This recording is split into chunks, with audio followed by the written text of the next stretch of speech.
We are, as a people, inherently and historically opposed to secret society, opposed to secret oaths, opposed to secret proceedings, secret proceedings. No official of my administration, whether his rank is high or low, should interpret my words here tonight as an excuse to censor the news, to stifle dissent, to cover up our mistakes, or to withhold from the press and the public the facts they deserve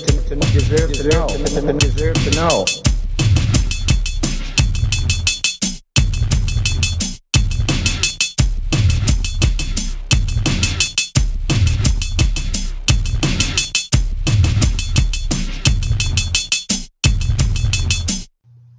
Welcome to Conspiracy Corner Podcast, everyone. This is Abe, your host.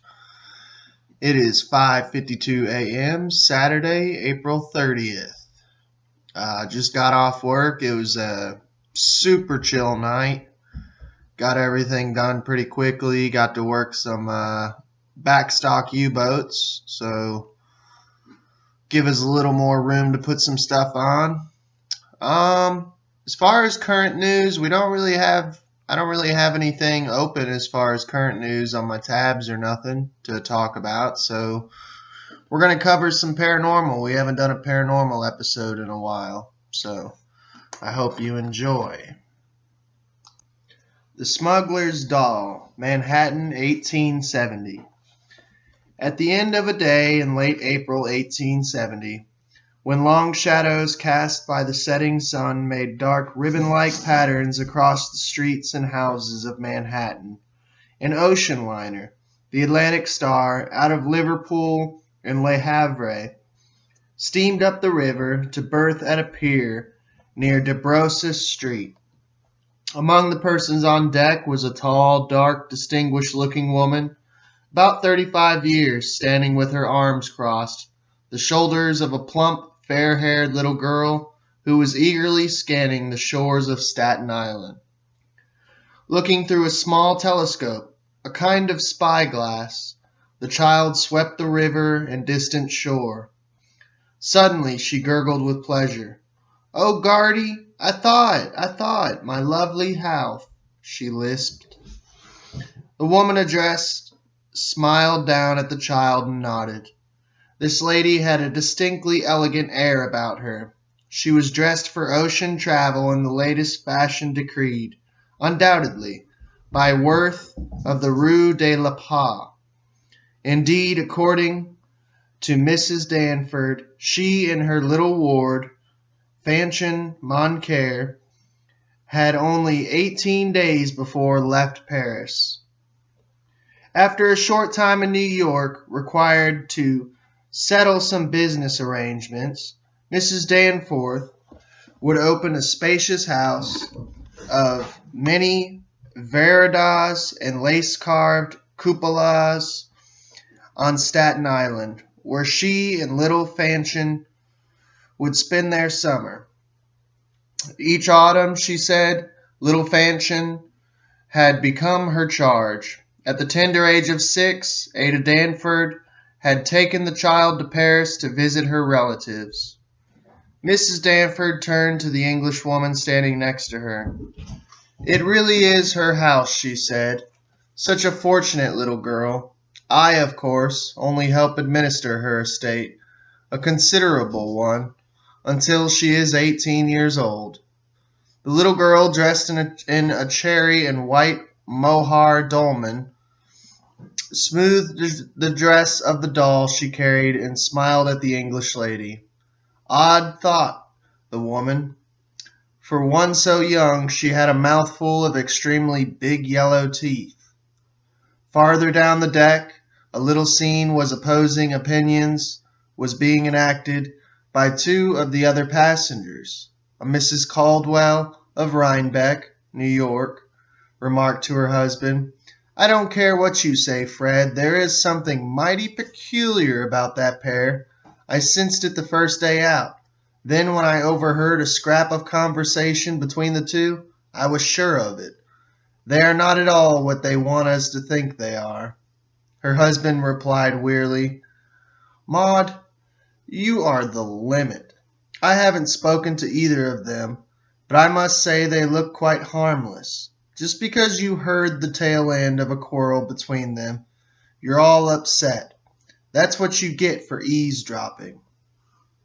Maud Caldwell answered tartly, I was not eavesdropping. I couldn't help hearing. It took place right outside my cabin.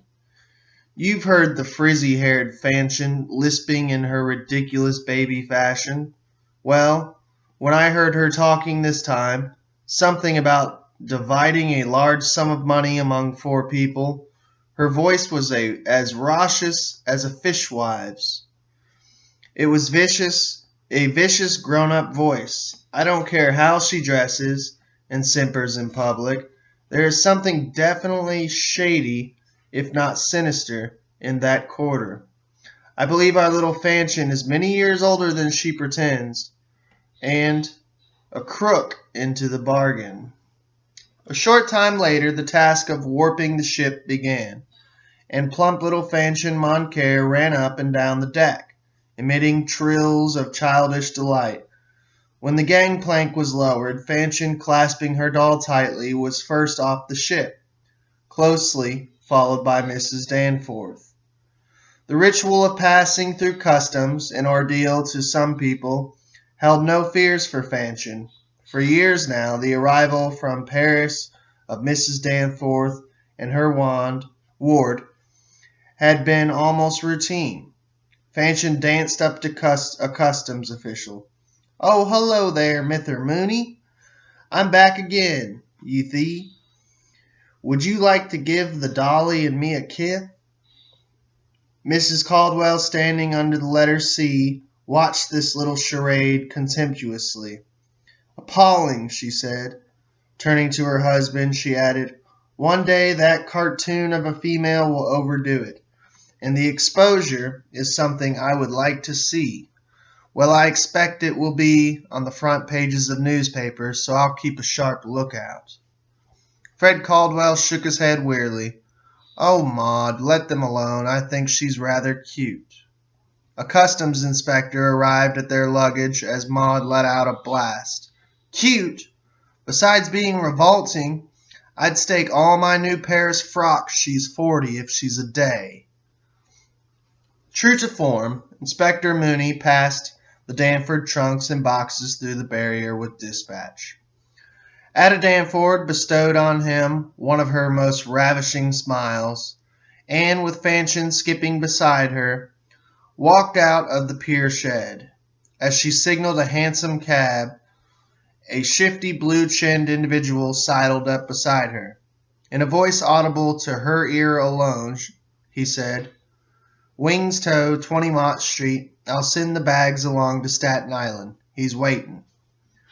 Ada told the cabbie to set them down half a block from 20 Mott Street later. As they rode into Chinatown, Fanchon examined delightedly over the red and black paper signs that fluttered against the houses of the mean streets. Then through a dark cavern of a hallway, reeking with odors of long-dead dried duck, pickled eggs, and boiled vegetables, the two mounted to a landing on the 3rd floor. A door at Ada's right bore a painted paper banner. Gold characters of a red ground proclaimed, Wing Hong To, Jades, Porcelains, Paintings. Ada Danforth knocked on a wooden panel of the door, 4 short, sharp raps. After a moment, the door opened a crack, and pock-marked, yellow-faced peered sleepily at the women. Mrs. Danforth and Fanchon entered a room in which a fog of evil odors hung like a blanket about the walls. Many times before they had entered this aunt's room. Each time the miasma of ancient corruption was almost too much for them, but the completion of their transaction depended on the underworld channels of international jewel smugglers, of which Wing Hong To, once of Peking, was ruler.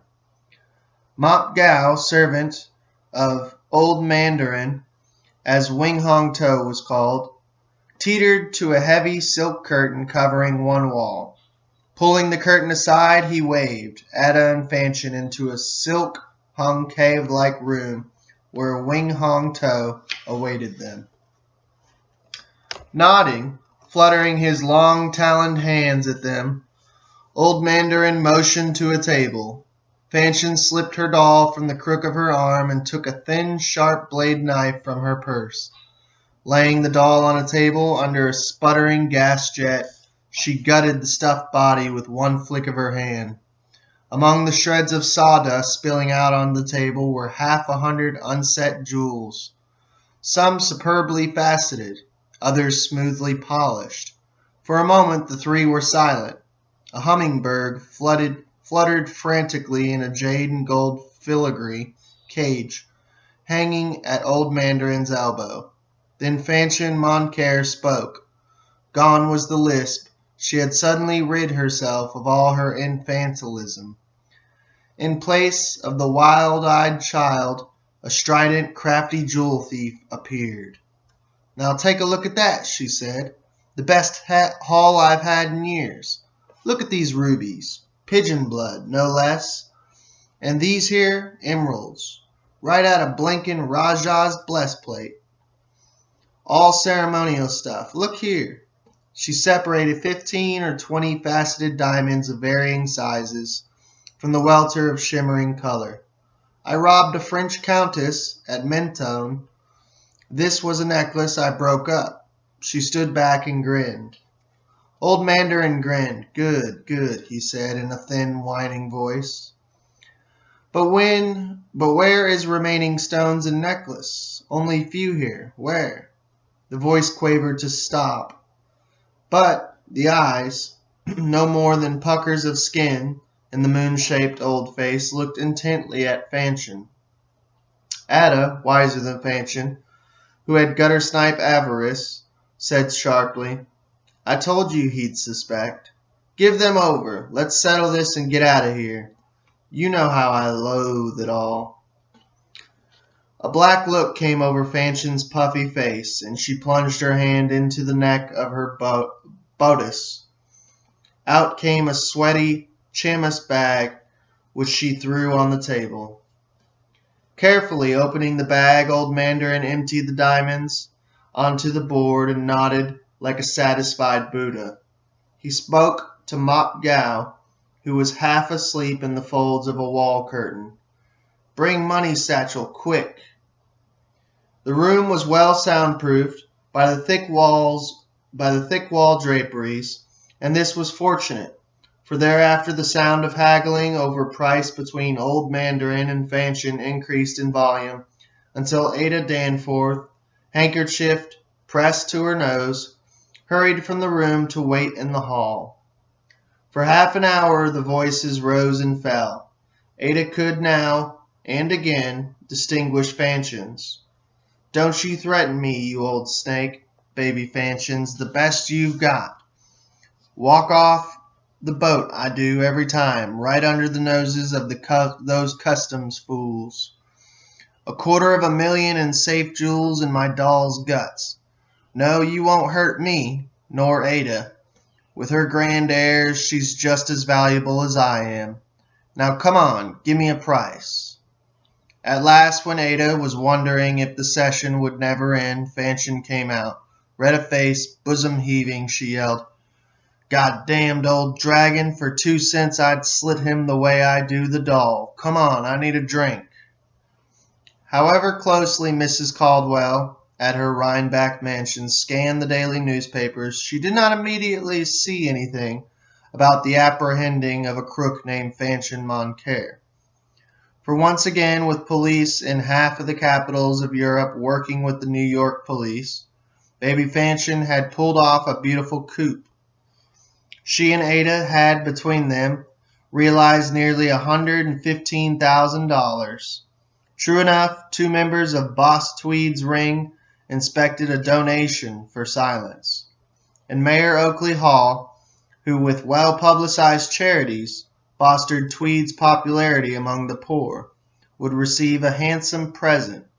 Still, as in past years, the take from the Parsons excursion by the two ladies from Staten Island was extremely big. Fanchon, who while at work acted the part of childhood innocence, on her time off whored with the lowest sort of companions. The Bowery saloons knew her. Rockaway Park and the racetracks were enlivened by her presence. Donning a black wig with these jubilations, she dressed in the height of vulgar style. Ada Danforth, always impeccably turned out, was horrified and did not join Fanchon in her junketing. Her role of donating guardian to dear rich little Fanchon moncare, whether on European pleasure trips or parties on the green lawns of her estate, was not so easily dropped. One day, Fanchon, calling herself Estelle Ridley, arrived at Rockaway Park in the entourage of Dart Crawley, one of Tweed's henchmen. He was a shyster lawyer, a card sharp, and a pimp of the first water. He was, as well, getting extremely tired of Estelle Ridley. Not only did he know enough about the woman to hang her higher than Haman, but she annoyed him with her childish tricks. Selecting from his bevy of satellites an unsavory character, Martin Gaynor, Crawley told him to lay conquest to the heart and thighs of Estelle Ridley, but Destiny, a little out of breath, hurriedly approached Mrs. Ridley and pushed Gaynor aside. One day at Rockaway Park racetrack, Gaynor, half drunk, introduced Estelle Ridley to Magda Hamilton, a harpy with an inordinate absorption in money. Soon after the meeting, Estelle resumed her disguise of Fanchon to pull off a job in Chicago. Only once before had Fanchon attempted a jewel robbery in this country. Ada Danforth had repeatedly cautioned her against it. After all, warned Ada, you are unique in still being able to impersonate a child of 10 or 12 simply because you are a midget. You are liked by the customs men. They would no more believe that you smuggled thousands of dollars worth of diamonds in that ridiculous doll than that their own children would. For God's sakes, don't get notions. Let some mug of Tweed's do his job. Besides, it's nearly time for us to take another European trip. The two women quarreled, and Fanchon set out for Chicago with her new crony, Magda Hamilton. The job consisted first of attracting the attention of an old millionaire, Rufus Twombly. Fanchon handled it with consummate skill. The old man was a widower, with a huge house in Lake Forest, years before his only daughter, a child of 14, had died. In this, to his fond mind, engaging child, he saw a replica of his little Elsie. It was not long before Magda, now in the role of Ada Danforth, and Fanchon were ensconced in Rufus Twombly's mansion. The rest was simple. Give the servants a day off. Doctor the old boy's coffee, rifle the wall safe in his bedroom, and escape into the dark woods that surrounded the house, there to be picked up by a barouche and team of fast horses. All went according to plan, but when the loot, amounting to several $100,000, was to be divided behind shuttered windows in Staten Island House, things went wrong. The recriminations between Fanchon and old Mandarin in the fusty silken cave on Mott Street were mild as an Epworth League, social compared to what took place between Fanchon and her new accomplice. Finally, Fanchon shrieked, "Never again, you bloody twister. You get what I choose to give you. $5,000. You can stick it, you bitch." There was an ominous silence. Then Magda answered, so low that Fanchon had to crane her short neck to hear. "Stick it, huh? That's just what I'll do, but where I'll stick it, it will be the end of you." The next morning Fanchon, arrayed in baby blue silk and pink rosebuds with her beloved doll clutched tightly in her arms, walked up the gangplank of the Atlantic steamer Pannonia, accompanied by her guardian, Mrs. Danforth, for a trip to Europe. The travelers went first to Biarritz and a few weeks later to San Sebastian. There, one night, in Marseilles, the Vicomte de Pointe-Tallier was robbed as he was leaving the opera. Everyone knew that the doddering old man habitually wore a fortune in jewels and evening dress, and carried another fortune in francs on his person. There had been a spate of robberies at about that time, but this one differed tragically from the others. The Vicomte, who was very old, had been dealt a blow during the robbery, and he died on his way to his hotel. Murder! The Apache who performed the deed was hastily paid off. In a few days, cutting their visit short, Mrs. Danforth and little Fanchon moncare booked passage for America. Ada told acquaintances, "Poor little Fanchon has been taken ill. I am terribly worried, and I do not trust French doctors. We must get home to our family physician." When the ship reached New York, smiling Mrs. Danforth and bubbling Fanchon, doll clasped tightly, again stood on the rail of the incoming Atlantic Star. This time, however, the dockside atmosphere was tense. Two groups of men stood waiting at the pier. As soon as the gangplank was lowered, each group took a stand by the customs barriers. Fanchon, always in the lead, was halfway down the gangplank before she became aware of the eyes gazing up at her. She stopped in her tracks, but people eager to get off the boat pushed her and Ada, who was right behind her, and they were compelled to continue. A man came up to them and said, "Mrs. Moncare, alias Ridley, I arrest you." Fanchon hurled her doll over the dockside into the oily water of the river, and screaming obscenities fought like a tiger as four men attempted to subdue her. Through all this, Mrs. Danforth stood, cool and collected, gazing at the horrid exhibition. Finally, she and Fanchon were escorted to a Black Maria, waiting just outside the pier entrance. The next morning at breakfast, Mrs. Caldwell and Rhinebeck spread the New York Herald wide in front of her. "Fred, here it is, bold as brass, the whole affair. Don't stop me, I will read it to you, every word." Maud cleared her throat.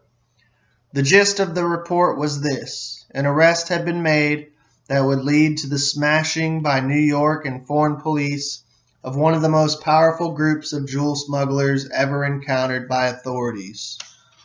A scandal of mounting proportions would break as soon as evidence would be sifted. This concerned the Boss Tweed ring. The prisoner, a woman midget who called herself Fanchon Moncare, or Estelle Ridley, had for years posed as a child, making annual trips to France, accompanied by a woman accomplice named Ada Danforth. These journeys of child and guardian resulted in robberies of wealthy persons. Finally, gullible, elderly men and women, in some cases aging, Bull became infatuated with the beautiful Mrs. Danforth. Sometimes the victim fell prey to Fanchon's childish antics. After the robberies, the jewels, pried from their settings, were concealed in the sawdust body of Fanchon's doll. The two women had taken particular pains over the years to integrate themselves with the custom officials. Detection of the smugglers had been possible through a report made by a heavily veiled woman who gave police and details and advised them of the arrival of the woman on the Atlantic Star. As Maud Caldwell put her paper down, she found her husband sitting bolt upright in his chair. "Maud," he said sternly, "did you, heavily veiled, go to the police about this woman? Did you?" Maud Caldwell laughed. "No, silly, I did not. How would I know any of the details about either of them? It was simply a hunch. If I ever saw a criminal on the prowl, it was that smirking, lisping, fish-eyed dwarf." The trial of Fanchon Moncare and Ada Danforth was a sensation in the police annals. The reverberations which affected men prominent in politics were damaging and far-reaching. Graft was uncovered involving high-ups in the Tweed Ring and customs men of the Port of New York. Fanchon, who proved to be 46, was sentenced to life imprisonment. Ada Danforth, 36, was sent up as accessory for 20 years. A few weeks later, after the two women were imprisoned, the Staten Island house, with its white balustrated widow's walk of sloping green lawns, where Fanchon had played cutthroat croquet, was sold. The buyer was a veiled woman leaning on the arm of a rapscallion-appearing man of immense frame. The deed was made out to Mrs. Dartway Crawley. The informer, Magda Hamilton, had apparently feathered her nest and secured for herself a very appropriate husband. Years passed. Boss Tweed had been extradited from Spain and had died in prison. Tammany Hall had suffered all manner of political fluctuations. One morning there appeared in a newspaper a small item. Mrs. Ada Danforth would welcome ladies of highest social standing to Fifth Avenue dressmaking atelier. Only latest French mode is shown to customers. Few persons connected this dignified name with one famous and notorious case called the Smuggler's Doll. Of 2 decades ago, forgotten completely behind iron bars, was Fanchon Moncare. Even when she died a few months after the release of Ada Danforth, no mention of it appeared in the newspapers. One night, Magda Hamilton, unable to sleep, turned restlessly in her bed. Long ago, Crawley had left her and gone to California to prospect. Suddenly, the woman sat rigid, clutching the bedclothes to her throat. A figure was approaching, a well-known figure in pink and white. Dressed like a child, fat wayed face, it was really an old woman, almost deformed. In her hand, poised as one does a dagger, the hag held a doll, its china head down. Magda shrieked, then gurgled as the head of the doll was rammed down her throat. Magda was discovered the following morning. Blood had run out of both corners of her gaping mouth. A medical examiner reported that the doll had died from strangulation. The membrane of her throat was torn, as if a heavy object had been rammed down it with great violence. The jaws were locked open. The murder weapon was not found. Real estate men said the Crawley place was jinxed to rent. No one would stay in it more than a few weeks, sometimes only for days. Ghosts? Perhaps. Tenants told of being awakened at night by a sound like low cursing, following by strident chattering, and the appearance of a short, squat woman in a child's pink and white frock, walking through the rooms. In one outstretched hand she carried what appeared to be a rag doll with a china head. The object dripped with blood. The apparition bore the doll as one would a dagger. Often reports have come in to New York harbor authorities, particularly during World War II, of a feminine figure parading the Widow's Walk atop the roof of the old Crawley place on Staten Island. She pauses, leveling a telescope. Always she seems to be interested in ships' movements off Sandy Hook. Some say it is a woman. Others say it is a child who clasps a doll under her arm. Well, thank you for tuning in. I hope you enjoyed. That was the Smuggler's Doll. And you all have a good day. we are as a people, inherently and historically, opposed to secret societies, opposed to secret oaths, opposed to secret proceedings, secret proceedings. No official of my administration, whether his rank is high or low, should interpret my words here tonight as an excuse to censor the news, to stifle dissent, to cover up our mistakes, or to withhold from the press and the public the facts they deserve to know.